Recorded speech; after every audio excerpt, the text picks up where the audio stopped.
Hay una zona de confort que es la más dura en el ser humano, que es cómo te has definido a ti mismo que eres. Cómo te has definido quién eres. Los procesos mentales que te hacen pensar que tú no puedes ir más allá, que hay ciertos obstáculos que son demasiado grandes para ti, o que tú eres demasiado pequeño para ellos. Y es mi experiencia personal que esto no es así. Obviamente no implica que hagamos cosas absurdas, simplemente implica que lo que nos parece imposible puede pasar, como decías tú, Juan, a improbable y después a posible. El libro es un viaje interior. Es verdad que hay dos viajes, hay un viaje exterior que tiene que ver en Grecia, que tiene lugar en Grecia, y hay un viaje interior que es el que más me importa. La envoltura del regalo es el viaje externo, el regalo es el viaje interno. La experiencia que tengo en los viajes interiores, que es el campo que más me puede apasionar, es la siguiente. Cuando tú viajas al interior, descubres dos cosas. Lo primero que descubres es que te vienes contando una milonga desde que eras pequeño, y esa milonga, el problema es que te la has creído. Cuando estudié psicología clínica durante la carrera de medicina, yo tenía en aquella época, cuando estudié esta asignatura, tenía 19 años. Y la profesora, en un momento determinado, la profesora de psicología clínica, profesora titular, dijo: a los 7 años la personalidad está totalmente determinada. Claro, yo dije esto seguro que no he entendido bien. Yo tenía 19. Espera que acabara la clase, me acerqué y dije: profesora, quiero hablar con usted, ¿qué desea? Era una mujer un poco distante, ¿qué desea? Tengo mucha prisa. Bueno, es que es importante. Bueno, ¿qué quiere? Espera, me ha parecido entender, pero seguro que he entendido mal. Me ha parecido entender que ha dicho usted que a los 7 años la personalidad está totalmente determinada. Pero me miró y me dijo: es eso exactamente lo que he dicho. Digo: pero entiéndame, yo tengo 19 años y quiero cambiar muchas cosas de mi vida. Me miró y me dijo: es tarde. Vosotros imaginaros que yo me hubiera tragado esa milonga. Lo que tú crees, lo creas, porque lo vives como una certeza incuestionable. Pues todos nosotros arrastramos lo que se llaman narrativas. Es apasionante cómo se generan en los lóbulos prefrontales del cerebro. Generamos narrativas, y la mayor parte de esas narrativas, que las vivimos como realidades incuestionables, son profundamente limitantes. Y nos hacen decir a veces: yo soy así, yo no puedo. A mí no me importa no poder tirar una pared de aquí, pero sí me importa poder hacer frente a ciertos desafíos de mi vida.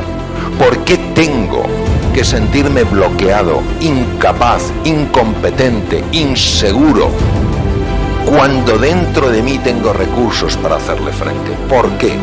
Porque hago caso a esa narrativa. Pero no solo está la narrativa que nos contamos, lo más importante es lo que esa narrativa tapa. Hay una historia muy sencilla, probablemente muy antigua, de un rey hindú que iba en su carroza por un camino y se encontró con un mendigo que estaba durmiendo.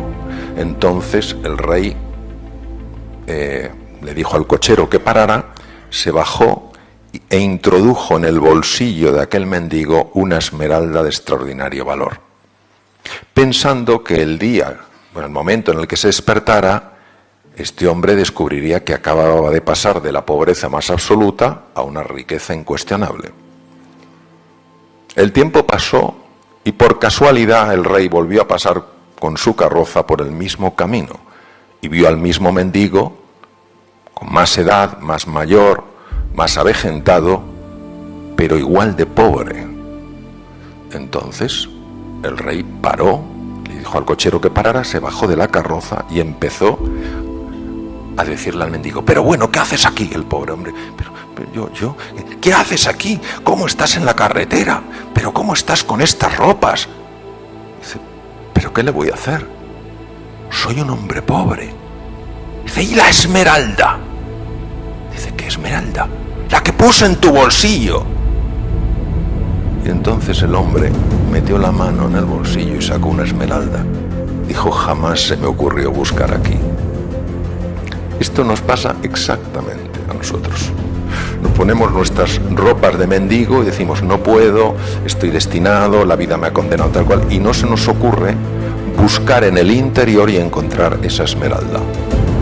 Si yo pensara que es una tontería, si yo pensara que es un cuento infantil o un adorno para alegraros la tarde,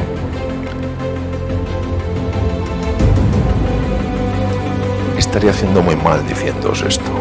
Pero como sé que es así, como sabéis que es así, porque todos tenemos experiencias de ello, ¿por qué no vamos a decir que esto existe? La novela sigue una estructura que es el camino del héroe. El camino del héroe fue muy estudiado por un grandísimo científico, humanista, Joseph Campbell, norteamericano de Nueva York, y en él se basaron toda la saga, por ejemplo, de la Guerra de las Galaxias.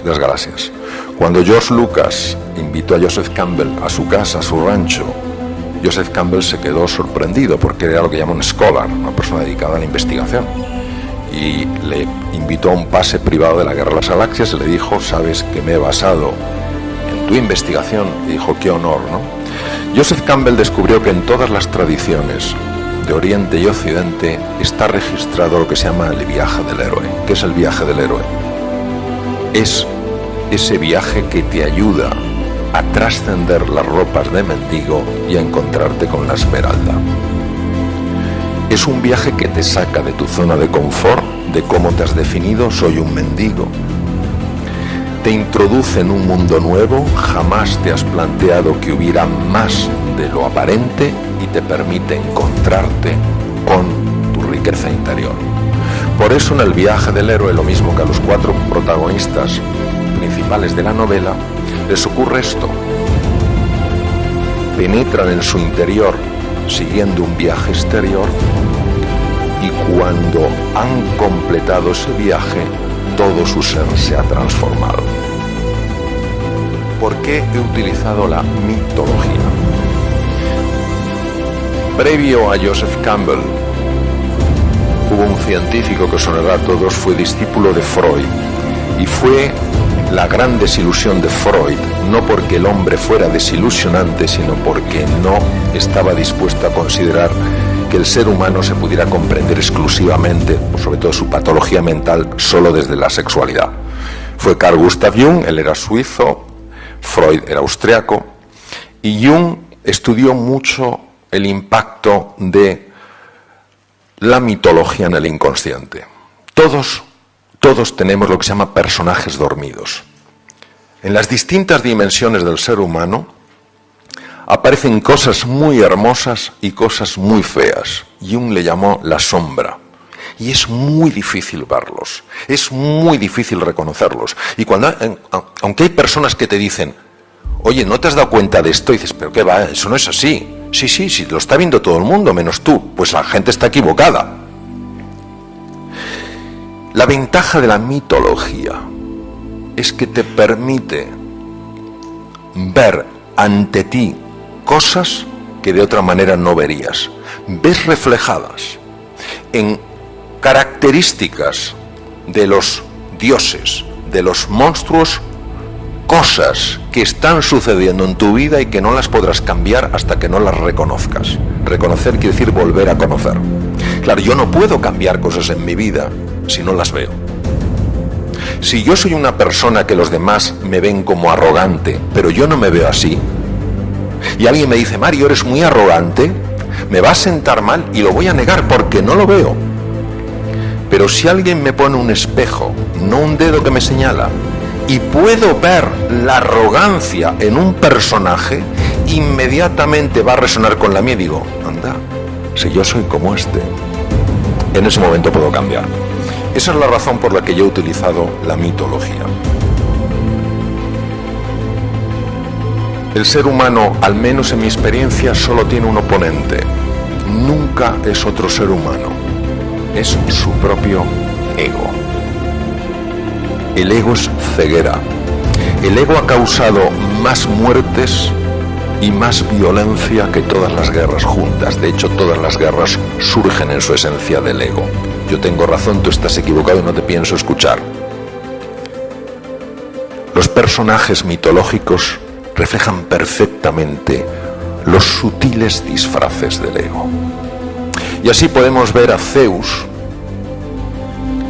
en diferentes dimensiones, el Zeus aparente y el Zeus real.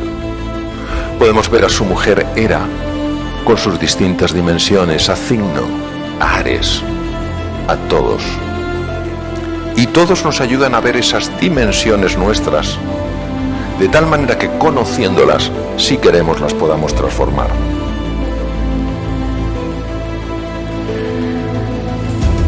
Dentro de la novela hay un hilo conductor que es la medicina. Tener en cuenta que yo en los 6 años de carrera que pasé, donde estudié hasta balneoterapia, efecto de los baños termales, no recibí ni media hora de formación en relación médico-enfermo. Si tenemos en cuenta los estudios de la Universidad de Harvard, que es la pionera en el mundo en este campo, lleva más de 40 años estudiándolo, entre el 60 y el 80% de las enfermedades que padecemos en el mundo occidental, desde patologías cardiovasculares, diabetes, problemas óseos, problemas tendinosos, cáncer, 1000 cosas, tienen una relación directa con el mundo emocional. Directa con el mundo emocional. Por eso, el humanismo en la medicina está absolutamente integrado en la novela. Y por eso el gran padre Hipócrates, que vivió hace 2500 años, pero su sabiduría permanece hoy, nos habla a los médicos de que no nos olvidemos de que quien verdaderamente cura las enfermedades es el organismo. Todos sabemos la diferencia de sentirte querido, acogido y valorado. Hay un concepto que a muchos de vosotros no sonará porque no sois del campo de la medicina, se llama la homeostasis. El gran padre de la homeostasis fue Walter Bradford Cannon. Cannon, norteamericano, fisiólogo, catedrático en la Universidad de Harvard, estudió mucho esos mecanismos que permiten que los 60 trillones de células de nuestro cuerpo estén funcionando bien. Ellos se encargan de que las células no envejezcan más de lo que tienen que envejecer. Ellos se encargan de que los niveles de azúcar sean los adecuados, de que las células mantengan una comunicación armónica entre ellas. Es decir, todo lo que sea la protección del organismo, todo lo que sea la vitalidad y la regeneración de los tejidos, cabe dentro del paraguas de la homeostasis. Por ejemplo, yo tengo un primo, yo soy cirujano general del aparato digestivo, pasé 26 años ejerciendo cirugía, y yo tengo un primo muy guasón que me decía: tú eres un fontanero de cañerías blandas. Y francamente me dolía. Pero muchas veces miramos el tubo digestivo y dices: curioso, me tomo una patata y sale otra cosa. Y entre medias lo bueno se ha quedado dentro. ¿Qué os parecería si os dijera que uno de los factores más importantes para la regeneración del tejido cerebral, uno de los factores más importantes para tener una buena memoria, para aprender deprisa, se llama BDNF? BDNF pertenece a una categoría de neurotransmisores llamadas neurotrofinas, descubiertas por Rita Levi Montalcini, que ganó el Premio Nobel de Medicina y Fisiología italiana y murió con 102 años. ¿Qué os parecería si os dijera que una de las fuentes más importantes de BDNF es el tubo digestivo? Que puedes tener problemas de memoria por problemas del tubo digestivo.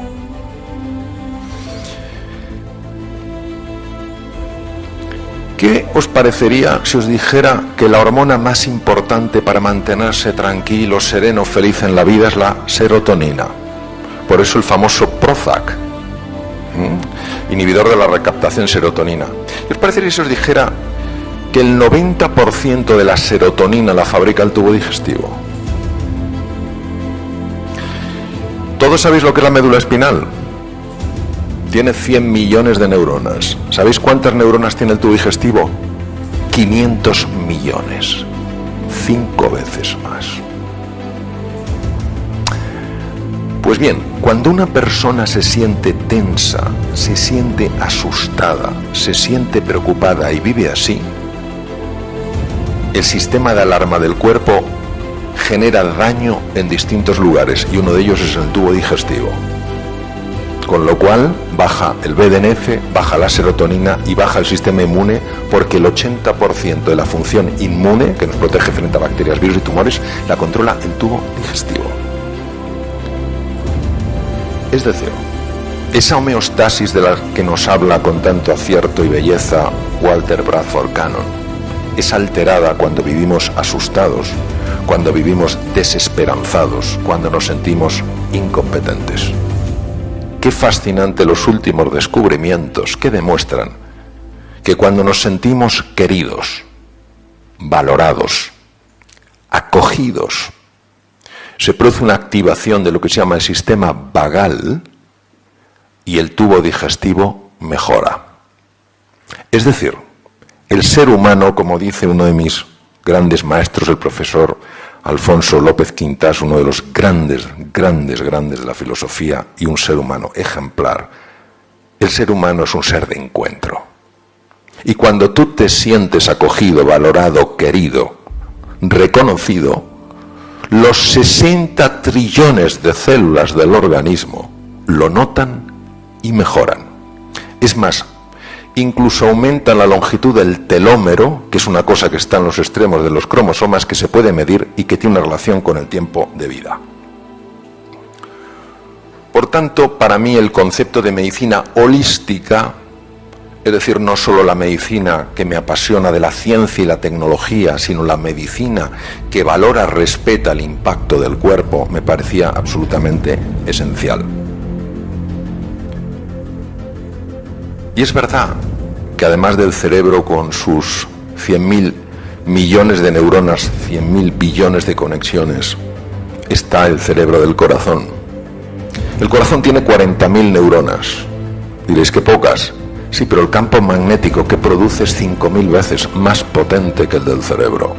¿Sabéis lo que se llama un torus cardíaco? ¿Sabéis que estamos emitiendo un cambio en el campo electromagnético a 3 metros de distancia? Los demás sienten si nuestro corazón está en paz o está en guerra, y hay mucha investigación en esto. ¿Sabéis que cuando el cerebro, el corazón y el tubo digestivo se sincronizan, cambia radicalmente el funcionamiento del cerebro? Y se produce una sincronización de ondas cerebrales y la persona llega a niveles mucho más altos de inteligencia, de memoria, etcétera. ¿Por qué nos olvidamos de estos recursos que el ser humano tiene? Entonces, y voy a terminar ya con esto para que tengamos un ratito de conversación. Al final nos encontramos con que a todos nos gusta el control, la seguridad, que nos valoren, que nos den importancia, tener un estatus, que nos acojan. Y esto es muy agradable.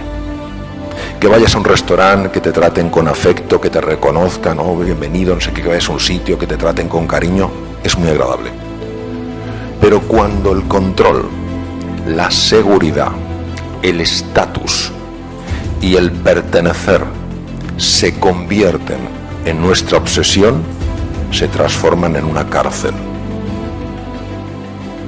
Y cuando no te hacen todo el caso que te gustaría que te hicieran, experimentas una frustración sorprendente.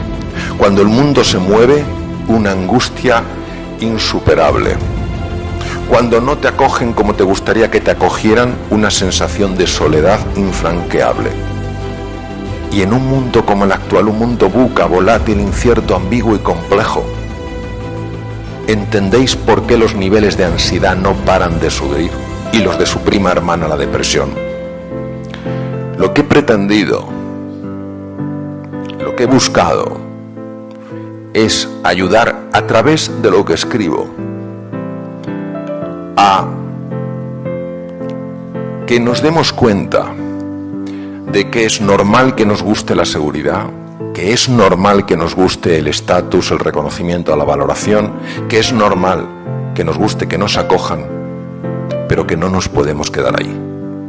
Que el verdadero crecimiento, la verdadera magia, la verdadera evolución de un ser humano es cuando abraza la aventura, cuando ve en la incertidumbre no un peligro sino una oportunidad, cuando se ocupa, no solo se preocupa, sino que se ocupa en crecer por dentro, y cuando en su vida es una prioridad añadir valor a la vida de los demás. Esa contribución, ese levantarte por las mañanas y en lugar de decir a ver quién me ayuda hoy en la vida, te plantees a ver a cuántas personas ayudo yo hoy. Eso es lo que he querido transmitir. Muchas gracias.